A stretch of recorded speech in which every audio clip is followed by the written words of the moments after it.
Orient bell tiles studio से आप देख रहे हैं एबीपी न्यूज। नमस्कार, मैं हूं आपके साथ शीरीन और आप देख रहे हैं न्यूज एट 10। देहरादून में तब ट्रक का तांडव देखने को मिला जब एक बेकाबू ट्रक नो एंट्री जोन में जा घुसा। तब उसको एक युवक ने रोकना चाहा, लेकिन ड्राइवर युवक के ऊपर ही ट्रक चढ़ाने की कोशिश करने लगा। बेकाबू ट्रक का तांडव देखिए। रोकने की कोशिश की तो ड्राइवर ने ब्रेक नहीं एक्सेलरेटर पर पांव रख दिया।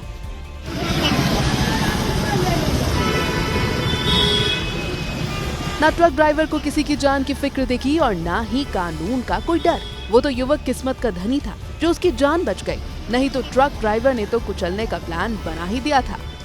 हद तो तब हो गई जब रियर प्लेट पर कोई नंबर भी नहीं था, लेकिन वो बेधड़क नो एंट्री टाइम पर शहर में ट्रक चला रहा था। लेकिन ट्रैफिक के जिम्मेदार लोगों ने ना उसे रोका और ना ही किसी ने टोका।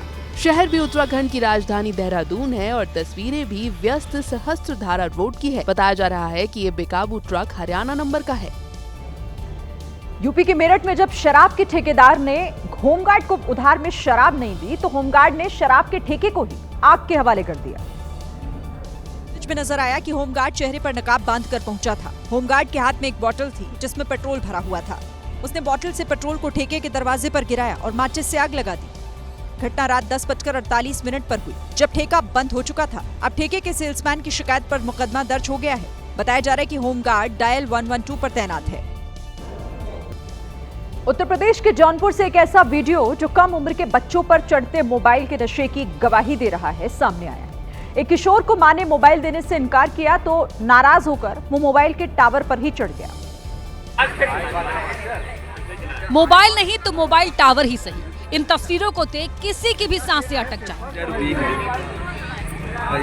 सोचिए उस मां पर क्या बीती होगी जब उसने अपने जिगर के टुकड़े को खतरनाक मोबाइल टावर पर चढ़ा हुआ देखा होगा।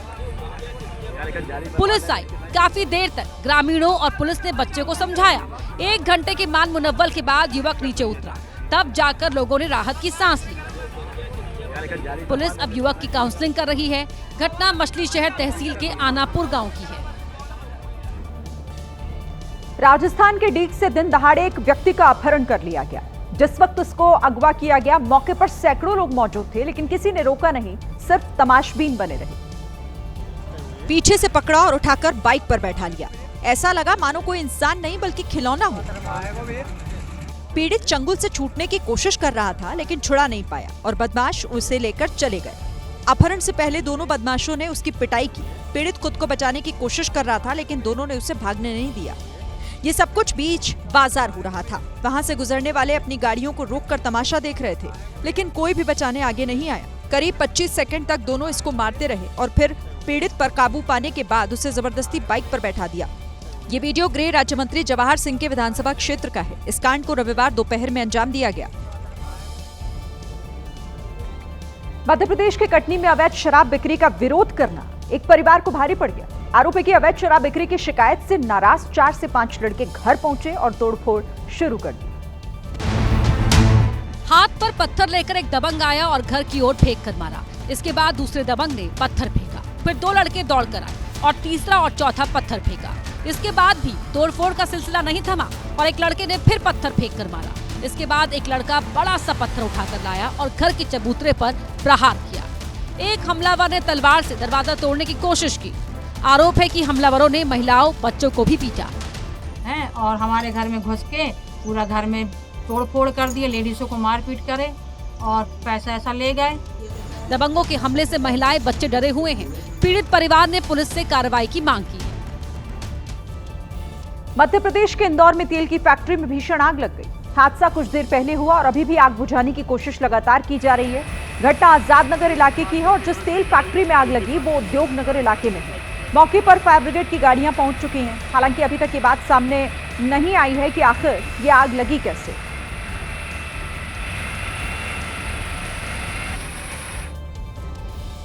यूपी के बस्ती स्थित एक स्कूल में उस समय अफरा तफरी मच गई जब वहां एक कोबरा सांप घुस आया। इस बात का पता तब चला जब टीचर्स को कोबरा के फुफकारने की आवाज सुनाई, जिसके बाद उन्होंने जब किचन का दरवाजा खोलकर देखा तो उनके होश उड़ गए, क्योंकि वहां लगी एक टेलीफोन मशीन पर जहरीला कोबरा फन फैलाए बैठा हुआ था। कोबरा को देखते ही टीचर और बच्चे सहम गए। तुरंत सांप पकड़ने वाले को बुलाया गया, लेकिन सांप को पकड़ना आसान नहीं था क्योंकि वो बार बार फुफकार मार रहा था। हर हर महादेव। काफी मुश्किल से सर्पमित्र ने टेलीफोन मशीन के ऊपर से सांप को पकड़ा और बाहर लाया। इस दौरान कोबरा गुस्से में फुफकारता रहा। बाहर लाने के बाद उसने सांप को एक बोरे में रखा और उसे अपने साथ ले गया ताकि जंगल में छोड़ सके। यूपी की बागपत पुलिस लाइन और वहां के एक स्कूल में परीक्षा का आयोजन किया गया, लेकिन फर्क सिर्फ इतना था कि इस परीक्षा में बैठने वाले छात्र नहीं बल्कि पुलिस अधिकारी थे। परीक्षा के दौरान एसपी खुद इन्विजिलेटर बने, जबकि पुलिस अधिकारी छात्र की तरह बेंच पर बैठकर परीक्षा देते नजर आए। ये नजारा वाकई अद्भुत था क्योंकि पुलिस महकमे में इस तरह का इम्तिहान शायद ही पहले कभी हुआ हो। परीक्षा में पुलिस कर्मियों से नए कानून, साइबर अपराध और विवेचना से जुड़े सवाल पूछे गए। इसका मकसद ये जानना था कि पुलिस अधिकारी कितनी गहराई से कानून को समझते हैं। इन कानूनों की समझ में जो भी हमारे विवेचना अधिकारी होते हैं, आयोग होते हैं, उनकी कितनी वो समझने का, उसी के आधार पर इन विवेचनाओं का आवंटन ज्ञान के आधार पर किया जाएगा भविष्य में। एसपी के मुताबिक इस परीक्षा से ये आकलन भी किया जा सकेगा कि किस अधिकारी को किस क्षेत्र में और किस प्रकार की जिम्मेदारी सौंपी जानी चाहिए। राजस्थान के 5 छात्रों ने हेलीकॉप्टर से जाकर बीएड परीक्षा दी तो इसकी चर्चा पूरे देश में होने लगी। बताया गया कि बालोतरा के छात्रों का उत्तराखंड में सेंटर था, लेकिन बाढ़ बारिश बाधा बनी तो छात्रों ने हेलीकॉप्टर बुक कर लिया।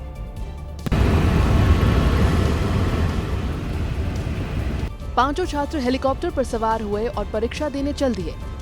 छात्रों ने 300 किलोमीटर का सफर, जिसे तय करने में करीब 10 घंटे लगते, उसे केवल 40 मिनट में तय किया और मनुस्यारी पहुंच गए। अंतिम एग्जाम होने के कारण हमने वहाँ पर एक हेली सेवा संचालित करने वाली कंपनी से संपर्क किया। उसके माध्यम से हम 300 किलोमीटर का सफर मात्र 40 मिनट के तय करके वहाँ पहुँचे और उसी हेलीकॉप्टर से एग्जाम देकर सकुशल समय पर वापस पहुँच गए। हेलीकॉप्टर के जरिए हल्द्वानी से मनुस्यारी तक जाने में हर एक छात्र को एक तरफ का तकरीबन 5200 रुपए किराया चुकाना पड़ा, यानी कि एक छात्र के आने जाने में तकरीबन 10,400 रुपए खर्च हुए, लेकिन उनका साल बर्बाद होने से बच गया। मध्य प्रदेश के सरकारी अस्पताल अब चूहों का डेरा बनते जा रहे हैं। इंदौर के बाद अब छतरपुर के जिला अस्पताल में भी मरीज चूहों के आतंक से परेशान हैं। अस्पताल में भर्ती महिलाएं अपने नवजात बच्चों को लेकर चिंतित हैं,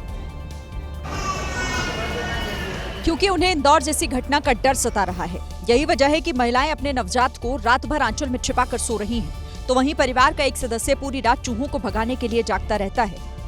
दरअसल अस्पताल के रिकॉर्ड रूम और बच्चों के दवा के लिए रखी हुई अलमारी में भी चूहों ने अपना कब्जा जमा लिया है। इन चूहों ने कई दस्तावेज और दवाइयों को बर्बाद कर दिया है। चूहों के आतंक से मरीज तो परेशान है ही, डॉक्टर्स को भी काफी दिक्कतों का सामना करना पड़ रहा है। सारे वार्डों से चूहे भगाने का और उनको पेस्ट कंट्रोल टीम जो है वो हमारी अब कल से काम करेगी इसमें। हालांकि 1.5 साल पहले भी अस्पताल प्रबंधन ने 1.5 लाख रुपए में चूहे भगाने और मारने का ठेका दिया था, लेकिन इसके कुछ ही दिन बाद चूहों ने वहां अपना फिर से कब्जा जमा लिया। उत्तराखंड के लक्सर शहर में उस वक्त स्थिति बेकाबू हो गई जब हरिद्वार लक्सर स्टेट हाईवे पर टेम्पो की टक्कर से गाय की मौत हो गई। इसके बाद भड़के लोगों ने टेम्पो को आग के हवाले कर दिया। पुलिस टीम पर फेंके पत्थर, टेम्पो में लगा दिया, लग गया लंबा जाम। जिस टेम्पो को गुस्साई भीड़ ने आग लगाई उसमें मांस भरा हुआ था और इसी टेम्पो ने सड़क किनारे चल रही गाय को टक्कर मार दी। गाय की मौके पर मौत हो गई। घटना के बाद स्थानीय युवक आक्रोशित हो गए। जिसको भी पता चला वो घटनास्थल पर दौड़ा चला आया। फिर क्या था, भीड़ बढ़ती गई और फिर बेकाबू भी हो गई। हंगामे की सूचना पर पहुंची पुलिस टीम को भी युवाओं के गुस्से का सामना करना पड़ा और पुलिस दल पर ही पत्थरबाजी शुरू हो गई। पुलिस को निशाना बनाकर पत्थर फेंके गए। इस बीच टेम्पो में लगी आग फैलने लगी। जानकारी पर पुलिस की टीम आला अधिकारियों के साथ भेजी गई और फिर उत्पातियों को तितर-बितर करने के लिए बल का इस्तेमाल हुआ। तब जाकर फायर ब्रिगेड की गाड़ियों ने किसी तरह आग पर काबू पाया। पुलिस ने टेम्पो चालक और उसके साथी को गिरफ्तार कर लिया और हंगामा करने वालों पर भी कार्रवाई की बात कही है। दिल्ली के लाल किला परिसर से 1 करोड़ रुपए का कलश चोरी करने वाला गिरफ्तार हो गया है। क्राइम ब्रांच ने आरोपी को उत्तर प्रदेश के हापुड़ से गिरफ्तार किया। आरोपी के पास से कलश भी बरामद कर लिया गया है। दिल्ली के लाल किला परिसर में जैन समाज का कार्यक्रम था। तभी धोती पहने एक शख्स ने 760 ग्राम सोने से बने और हीरे पन्ना से जड़े कलश को झोले में डालकर फरार हो गया। लेकिन सीसीटीवी वीडियो के आधार पर पुलिस आरोपी तक पहुंच गई। दिल्ली पुलिस की क्राइम ब्रांच ने हापुड़ जाकर आरोपी भूषण वर्मा को उसके घर से गिरफ्तार कर लिया। पुलिस आरोपी को गिरफ्तार करके दिल्ली लाई है। आरोपी से अब आगे की पूछताछ की जाएगी और पता लगाया जाएगा कि कलश चोरी में और कौन कौन लोग शामिल हैं, क्योंकि जानकारी मिल रही है कि जैन समाज के कार्यक्रम में एक नहीं बल्कि 3 कलश चोरी हुए थे। दिल्ली से सटे ग्रेटर नोएडा इलाके में अवैध रूप से चल रही पटाखा फैक्ट्री का भंडाफोड़ हुआ है। आपको बता दें, सुप्रीम कोर्ट ने दिल्ली एनसीआर समेत कई जिलों में पटाखों की बिक्री, उनके निर्माण और इस्तेमाल पर रोक लगा रखी है। दादरी पुलिस को तब बड़ी कामयाबी मिली जब उसने बोर्ड की गांव में एक निर्माणाधीन मकान में चल रही अवैध पटाखा फैक्ट्री से 3 आरोपियों को गिरफ्तार किया।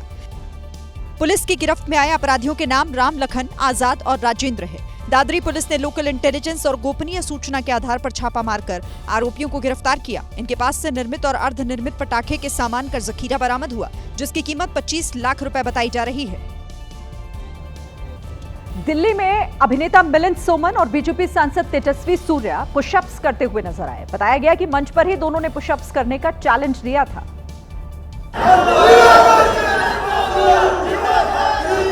महामुकाबला शुरू हुआ तो मिलिंद सोमन और तेजस्वी सूर्या दमखम दिखाने लगे।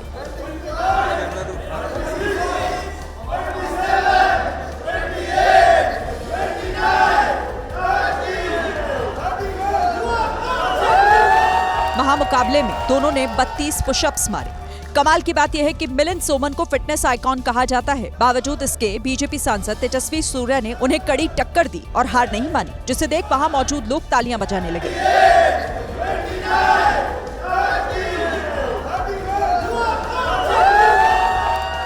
दरअसल दिल्ली में नमो युवा रन कैंपेन की लॉन्चिंग थी। इसी दौरान ये महामुकाबला देखने को मिला।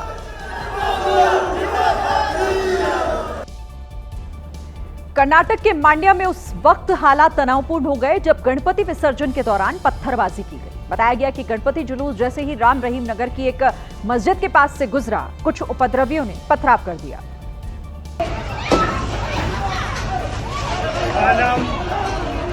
जिसके बाद दोनों समुदायों के लोग आमने सामने आ गए और दोनों ओर से पत्थरबाजी शुरू हो गई।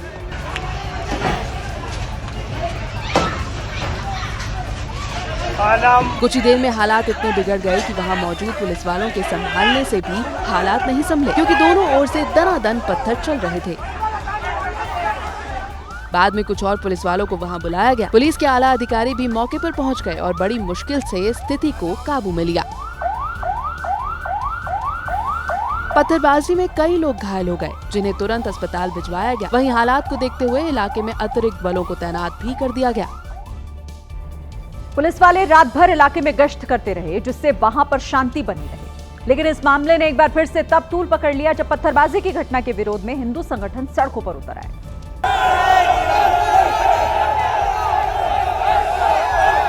हिंदू संगठन के कार्यकर्ताओं ने सड़क पर जमकर प्रदर्शन शुरू कर दिया।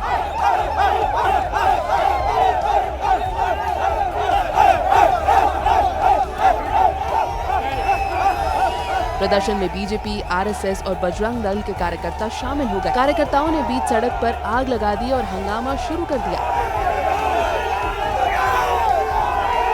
प्रदर्शनकारियों में कुछ महिलाएं भी शामिल थी, लेकिन पुलिस वालों ने उन्हें किसी तरह आगे बढ़ने से रोक दिया। पुलिस ने प्रदर्शनकारियों को शांत कराने की कोशिश की, लेकिन जब वो नहीं माने तो पुलिस ने लाठीचार्ज कर दिया। पुलिस ने इस मामले में 20 से ज्यादा लोगों को हिरासत में लिया। साथ ही मामला दर्ज कर छानबीन शुरू कर दी।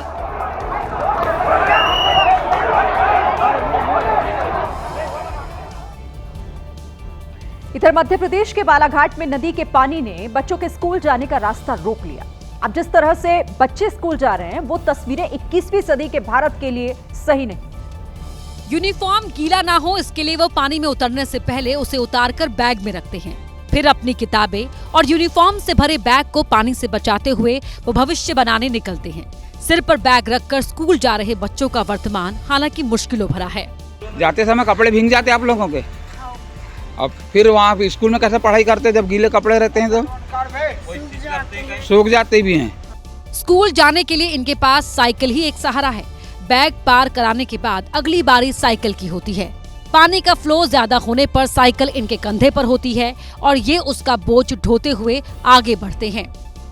बालाघाट जिले के टिकरिया गांव के बच्चों के नसीब में नदी से बचने के लिए कोई पुल नहीं। अब इन्हें इस तरह स्कूल जाते देख भी अगर जिम्मेदार लोगों की आंख ना खुली तो उनसे बड़ा संवेदनहीन कोई नहीं होगा। जम्मू कश्मीर के कठुआ से एक ऐसा वीडियो सामने आया जिसे देखने के बाद आप भी सेना की तारीफ करेंगे। कठुआ का चिल्ला गांव बाढ़ की वजह से कई दिनों से कटा हुआ था। वहां मदद पहुंचाने के लिए सेना ने ड्रोन की मदद ली। ड्रोन सामान उठाया और चिल्ला गांव की ओर उड़ गया। 6 पंखों वाला ये ड्रोन थोड़ी देर में ही गांव के ऊपर पहुंच गया और एक घर के बाहर राहत सामग्री गिरा दी। इस ड्रोन की मदद से सेना के जवानों ने 16 परिवारों को मदद पहुंचाई। थैले में न सिर्फ खाने का सामान रखा था बल्कि ड्रोन के जरिए गाँव वालों को दवाइयाँ भी भेजी गयी। ड्रोन से खाद्य सामग्री भेजने से पहले सेना के जवान खतरनाक रास्तों से होकर करीब 300 किलोग्राम खाद्य सामग्री लेकर एक पहाड़ी पर पहुंचे। करीब 3 क्विंटल के सामान को छोटी छोटी बोरियों में भरा और फिर ड्रोन ने अपना काम किया। इस तरह से सेना ने संकट में फंसे कठुआ के ग्रामीणों की मदद की। और अब बात पंजाब की, जहां बाढ़ का पानी तो कम हो गया लेकिन असली मुसीबत उसके बाद शुरू हुई है। पानी के निकलने के बाद जब लोग अपने घर देखने के लिए गए तो उन्हें क्या दिखा? उन्हें दिखा अपना टूटा हुआ घर, पानी में खराब हुए सामान और सब कुछ बर्बाद होने का डर। वो घर जिनमें कभी पूरा परिवार खुशी खुशी रहा करता था, बाढ़ के पानी ने उसकी नींव ही बर्बाद कर दी। एक मजबूत बना हुआ जो मकान है वो पूरा का पूरा ढह गया है। तस्वीरें देखिए, बिल्कुल नींव जो है वो बिल्कुल नीचे से निकल चुकी है और ये वाला हिस्सा अगर आप देखेंगे, ये जो हिस्सा है वो पूरे तरीके से यहाँ पर ढह चुका है। टूटे हुए घर को बनाना मुश्किल है तो बर्बाद हुए घर को संवारना कम मुसीबतों भरा नहीं। इसके साथ ही कई जगह तो सड़क ही गायब हो चुकी है। इस वक्त हम अमृतसर के गुनावाल गांव में मौजूद हैं और इस सड़क को आप देखिए, सड़क का जो हिस्सा है वो कई जगहों से बह गया है। लोगों ने बताया कि अमृतसर के इस इलाके में बांध टूट जाने के बाद पानी की तबाही का ही नतीजा रहा कि अब उनके पास सड़क भी नहीं है। कुछ गांव बिना सड़क के हैं तो कुछ ऐसे भी हैं जहां से अभी तक बाढ़ का पानी नहीं निकला है। कपूरथला जिले में 20 से ज्यादा गांव बाढ़ में डूबे हुए हैं। वहां के आम लोग बीते कई दिनों से पानी से लड़ रहे हैं। कपूरथला के सुल्तानपुर लोधी के गांव पूरे पंजाब से कट गए। हर तरफ पानी में डूबे घरों की तस्वीर के साथ कुछ किसान भी दिखे जो अपना घर छोड़कर जा रहे थे। जो किसान हैं वो अपने मवेशियों को, अपने सामान को किस तरीके से ट्रैक्टर ट्रॉलियों पर लाद कर ले जा रहे हैं। पानी की मुसीबत से परेशान लोगों का दर्द बांटने के लिए एक्टर सोनू सूद कपूरथला आए। रेस्क्यू बोट पर सवार होकर वो जगह जगह लोगों से मिलते दिखे। तमाम एनजीओज के साथ इंडियन आर्मी और बीएसएफ पंजाब के लिए देवदूत बनी। अब तक 126 जगहों पर रेस्क्यू चलाया गया जिसमें कुल 21,500 लोगों की जान बचाई गई। इसी के साथ भारतीय सेना अभी भी दूर दराज के गाँव के लोगों का पेट भर रही है। एक तरफ लगातार पहाड़ों के गिरने की वजह से वैष्णो देवी की यात्रा बार बार टल रही है तो अब हरिद्वार में मनसा देवी धाम के पहाड़ भी गिरने लगे हैं। वहां पहाड़ का एक बड़ा हिस्सा गिरकर रेलवे ट्रैक पर आ गया। पहाड़ से गिरकर आए बड़े बड़े पत्थरों ने ट्रेनों का रास्ता रोक लिया। मनसा देवी के पहाड़ों में काली मंदिर के पास गिरे पत्थरों ने भीमगौड़ा रेलवे ट्रैक को तो तोड़ा ही, उसके साथ वहां बने टनल को भी उसने नुकसान पहुंचाया। ट्रेनों की सुरक्षा के लिए पहले से लोहे की जालियां लगाई गई थी। पहाड़ इतने जोर से गिरे कि उससे जालियां टूट गयी। कुछ पत्थर उन जालियों में भी फंसे हुए दिखाई दिए। लैंडस्लाइड के बाद टूटे हुए रेलवे ट्रैक की मरम्मत के लिए टीमें आई। पत्थर गिरने से देहरादून को हरिद्वार से जोड़ने वाला रेलवे मार्ग बंद रहा। सितंबर का महीना शुरू हो गया है लेकिन पहाड़ों पर संकट खत्म नहीं हो रहा। उत्तराखंड के उत्तरकाशी में लैंडस्लाइड के दौरान पहाड़ का एक हिस्सा सड़क पर आ गया। ये मंजर इतना भयानक था कि वहां मौजूद लोग पीछे की तरफ भागने लगे। पहाड़ों पर बारिश के बाद जब तेज धूप निकलती है तो कई बार पहाड़ दरकने लगते हैं और ऐसा ही इस बार भी हुआ, जिसके चलते लैंडस्लाइड की यह घटना हुई। लैंडस्लाइड के बाद सड़क पर मलबा जमा हो गया और रास्ता बंद हो गया। गनीमत रही कि इसकी चपेट में कोई आया नहीं, वरना हादसा और बड़ा हो सकता था।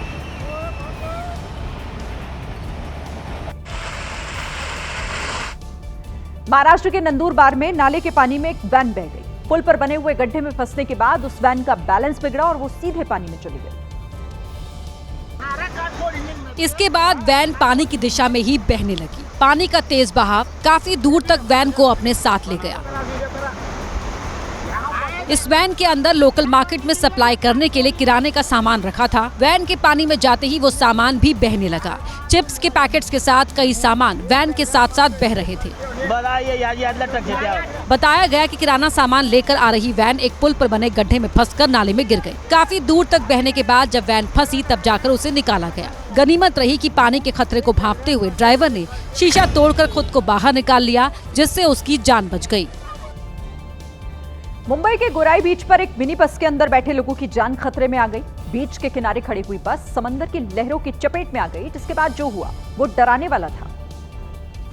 यात्रियों से भरी हुई वो बस सीधे समंदर में समाने को तैयार थी। पानी ने बस को खींचा। इसके बाद मिनी बस समुद्र में अचानक तैरती हुई नजर आई।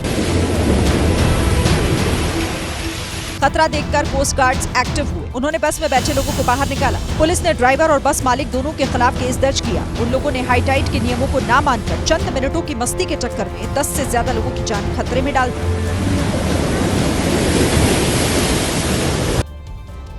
इधर सितंबर महीने का पहला हफ्ता बीत जाने के बाद भी पहाड़ों का गिरना रुका नहीं। राजस्थान के डीडवाना में बारिश के बाद माइंस अचानक धंस गई। वायरल हो रहे एक वीडियो में संगमरमर की माइंस गिरती हुई दिखाई दी। सबसे पहले माइंस के खोखले हिस्से का अलग होना शुरू हुआ और इसके बाद कैमरे की रेंज में जितना भी इलाका दिखा सब नीचे गिर गया।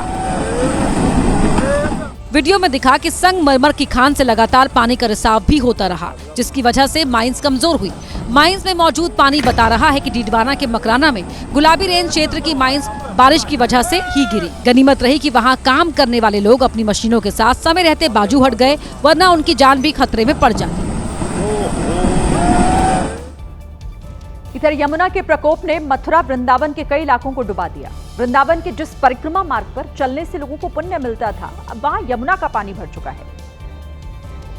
यमुना के जल से दो हाथ करते हुए राधा रानी के भक्त उसी परिक्रमा मार्ग पर चलने को मजबूर दिखे।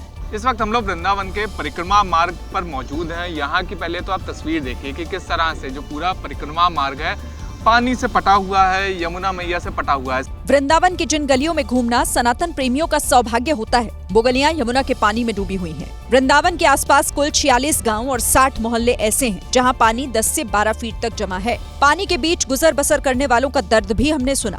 खाने पीने को सब चीज को परेशान है। अभी सरकार से किसी से कोई मदद नहीं मिली है, ऐसे ही घूम रहे हैं। इनका दर्द ऐसा है कि कहीं आने जाने के लिए कमर तक डूबते हुए लोगों को निकालना पड़ रहा है। वृंदावन के लोगों ने बताया कि वहां 5 दशक बाद ऐसी बाढ़ आई है। 1978 के बाद 2025 में पहली बार वृंदावन में यमुना का पानी इतना ज्यादा बढ़ा है। वृंदावन की गलियों में घूमने के लिए हमें बोट का सहारा लेना पड़ा। वहां यमुना किनारे बनी कॉलोनियां डूब चुकी हैं, लेकिन लोग अभी भी अपना घर नहीं छोड़ रहे। घर को खाली करके कैसे जाएंगे? अभी रात में चोरी हो गई तो, डकैती हो गई तो, रात को चोर ढूंढ ले नाव से। यहाँ नाव से रात को नाव आ रही है चोरी करने के लिए, घर को कौन खाली करेगा? यही हाल कान्हा की नगरी मथुरा का भी रहा। वहाँ 9 दिनों से यमुना खतरे के निशान से ऊपर है। उफान पर आई यमुना की लोग पूजा कर रहे हैं। श्री कृष्णाय वयं नमः कस्तूरी तिलकं मुक्तिकं करतले वेणुकरे कंकण। मथुरा के नजदीक ताज नगरी आगरा में भी यमुना खतरे के निशान से ऊपर बह रही है। बात नेपाल की, जो इस वक्त हिंसा और हंगामे की आग में जल रहा है। सरकार और नौजवान आमने सामने आ गए हैं और ये सब इसलिए हो रहा है क्योंकि नेपाल सरकार में फेसबुक, यूट्यूब समेत 26 सोशल मीडिया प्लेटफॉर्म पर बैन लगा दिया। इस बैन के खिलाफ वहां के नौजवानों ने बवाल कर दिया है। सड़क से संसद तक नेपाल की ओली सरकार के खिलाफ मोर्चा खोल दिया है। हाथों में तख्तियां, पोस्टर और बैनर लेकर लाखों प्रदर्शनकारी काठमांडू की सड़कों पर उतर गए और नेपाल की सरकार के खिलाफ नारेबाजी करने लगे।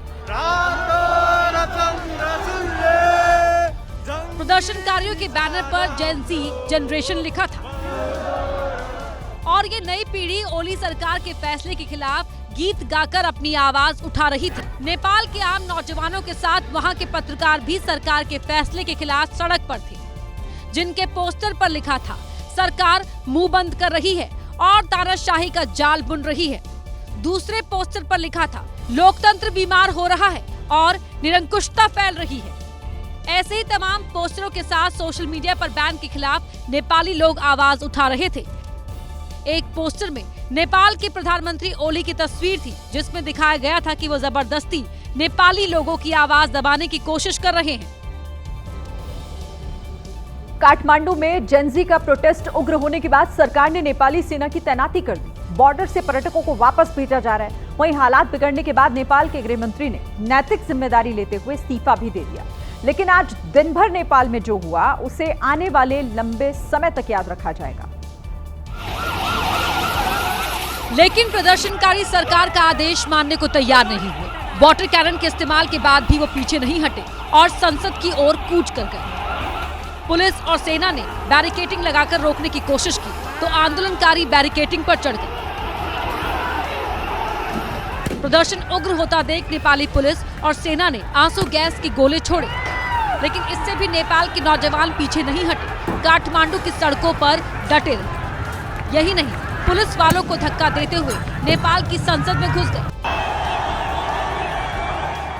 संसद परिसर में पुलिस ने रोकने की कोशिश की, लेकिन प्रदर्शनकारियों के सामने वो बेबस नजर आए। इस दौरान हालात तनावपूर्ण हो गए, जिसके बाद प्रदर्शनकारियों को गोली मारने के आदेश दे दिए गए। नेपाल में सोशल मीडिया बैन के खिलाफ उग्र प्रदर्शन के दौरान पुलिस और प्रदर्शनकारियों के बीच झड़प में अब तक 20 से ज्यादा लोगों की मौत हो चुकी है और बड़ी संख्या में आंदोलनकारी घायल हो गए। प्रदर्शनकारियों ने पीएम के घर पर भी पथराव की कोशिश की, वहीं संसद परिसर में भी जमकर तांडव मचाया। प्रदर्शनकारी जैसे ही संसद परिसर में घुसे, पुलिस और नेपाली सेना ने बड़ा एक्शन लिया, क्योंकि आंदोलनकारी वहां की इमारतों पर चढ़ गए थे। इसके बाद पुलिस ने पत्थरबाजी कर रहे नौजवानों पर गोली चला दी।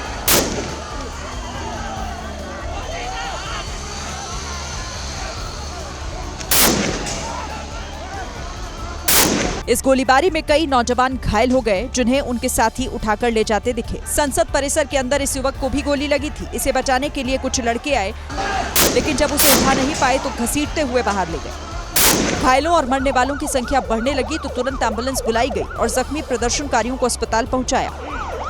इतना होने के बाद भी सोशल मीडिया बैन के खिलाफ सड़क पर उतरे जेनजी आंदोलनकारी पीछे नहीं हटे और अपनी मांगों को लेकर अब भी डटे हुए हैं।